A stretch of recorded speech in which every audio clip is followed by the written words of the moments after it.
How different a play are you expecting to play up against tomorrow compared with the last time? Thank you. Well, we are both different players. We played once, as you mentioned, more than 2 years ago in finals of Rome tournament.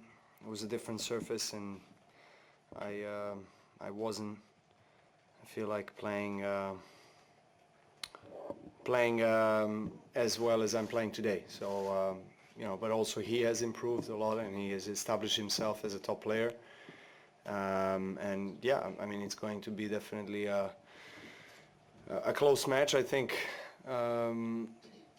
quite similar in terms of a style of the play to today's match. Kevin is a big server, big hitter from the back of the court, really aggressive, tall. Sasha is similar to that, and so in this kind of conditions, everything happens so quickly. So I kind of have to be on alert in a way, and very focused from the very first point. Try to get as many serves back in play as I've done today. I thought I returned well, and that was probably one of the keys of the match. That's what I wanted to ask, like to beat Anderson in straight sets on such a quick surface, you must be doing a lot of things right, but is there something especially that you're really happy about in your game that is really clicking? Well, look, I think it's logical to expect that the more returns you put back in play, the better chance you will have, especially considering my baseline game, but at the same time, maybe we need to mention the importance of holding your own serve, and trying to do that without facing too many breakpoint opportunities. And I faced one today, and it was a set point, so I managed to pull through that one, and I haven't lost too many points in my serve. So I think that's a part of my game that maybe is undervalued in a way and stated, but that helps me obviously to, when I have an opportunity to step in second serve or swing through in the baseline points, and as we have mentioned, the conditions are very quick, so holding your serve comfortably is probably the key.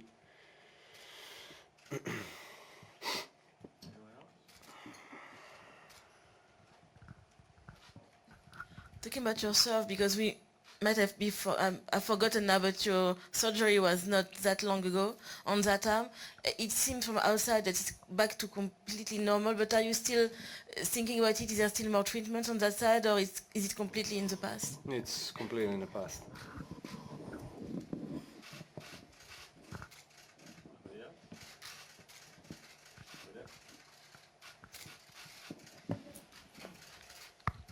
Hello, Novak.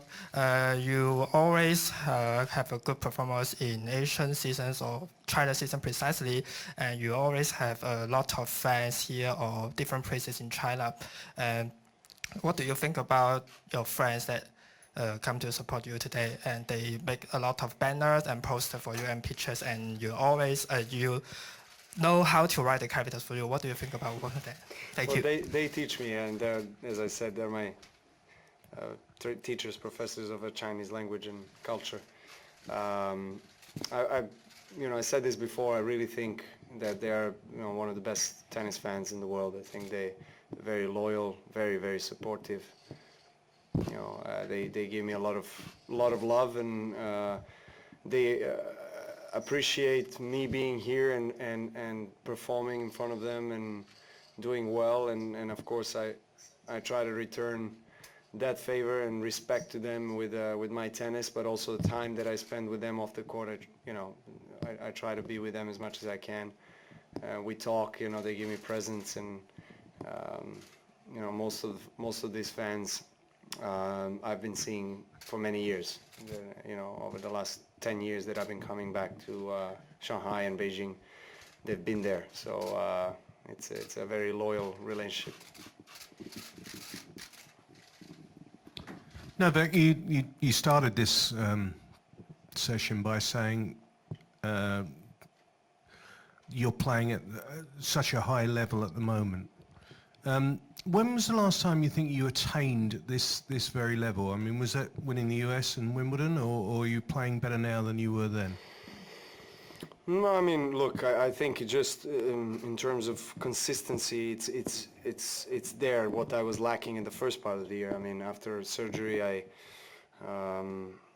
you know, had to face some difficulties in understanding, you know, how that, you know, invasive treatment has compromised my serve and my game in general, and it has compromised more than I thought it will.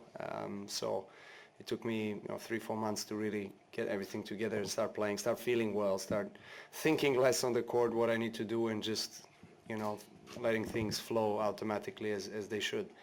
Yeah, I mean, starting basically from Queens to this point, to this day, is where I feel like I'm playing my best, and you can see the results are showing exactly that. In terms of percentage, whether I'm playing this week better than I have in Wimbledon or US Open, I don't think so too much. I mean, it's right up there, and I'm really glad that I don't have too much of a too big of oscillations, you know, during my matches. I'm keeping my focus there, and just being very consistent and very solid, and that's something that has helped me throughout my career to reach these heights. You know, always trying to be solid and make the other player work twice as much for his points. Last one.